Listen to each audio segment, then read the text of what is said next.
जैसे रश्मिका को मैंने इंस्टा पे सीधा डीएम कर दिया। जब मैं इंटरव्यूज लेता हूँ ना, मेरे दिमाग में सवाल आता है कि यार ये सवाल कोई ऑफेंड ना कर दे, you know, to the celebrity. आपके फ्रेंड्स हैं इन द इंडस्ट्री, बट कहीं ना कहीं आपको ये थॉट आता है? हाँ, मुझे कई बार ऐसे होता है कि सी हर एक जवाब पाने के लिए ना दो तरीके होते हैं सवाल पूछने के. You also know that and I also know that, because आप भी इंटरव्यू करते हैं. The way to do it is for me to make my guest feel very comfortable and at the same time ask them what I really want to hear. So if I want to hear Kartik Aaryan's real story of struggle, एक तरीका होता है पूछने का. It's not like आप बताओ अपने struggling days के बारे में, you know, it's not that. You ask him about, tell us about your worst audition.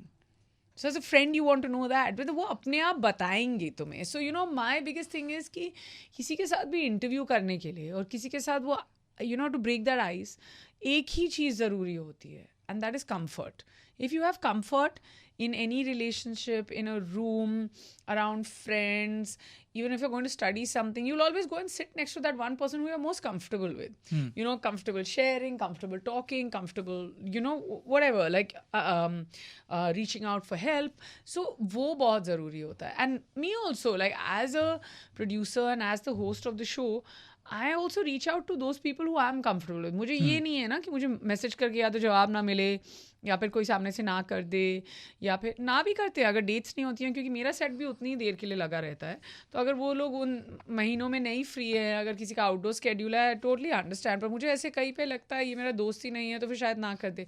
पर कई लोगों के साथ मैं पंट ले भी लेती हूँ. जैसे रश्मिका को मैंने इंस्टा पे सीधा डीएम कर दिया और मैंने पूछा कि आप आओगे कि नहीं आओगे. She replied back saying yes.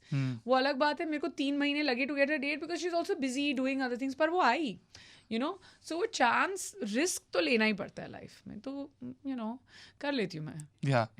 इतना आसान नहीं होता, पर एक because you also want the right casting for your show. Everyone is the right person. पर अगर दो लोगों की कहानी एक जैसी है तो सुनने में मज़ा नहीं आएगा. बट दिस सीजन जैसे we've got 8 guests, 8 episodes on video, and there's Shahid, there's Karthik, there's Vicky, there's Tiger, और सबकी कहानियाँ अलग है.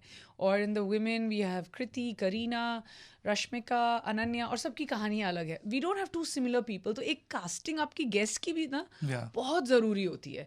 सो ये सब चीज़ें ना लगता है कि oh interesting list and all, but it's also very we've taken time to even think about कि हर एक एपिसोड का थीम एक होगा. And you also don't want to call people who've just finished talking a lot or promoting a lot. And like I was very curious to talk to Rashmika because Animal के बाद she hadn't spoken, she'd never been on a talk show. But at the same time I was very curious to talk to Shahid because I've known him 26 years. और मुझे मालूम है उसने बहुत सारे interviews अभी फ़िलहाल में किए हैं.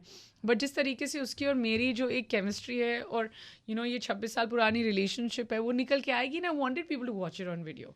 सो कईयों को आप जानते हैं, कईयों को आप नहीं जानते, कईयों को आप थ्रू द शो जानते हैं कि oh wow, I didn't know that this person had this side. So lots of revelations as well.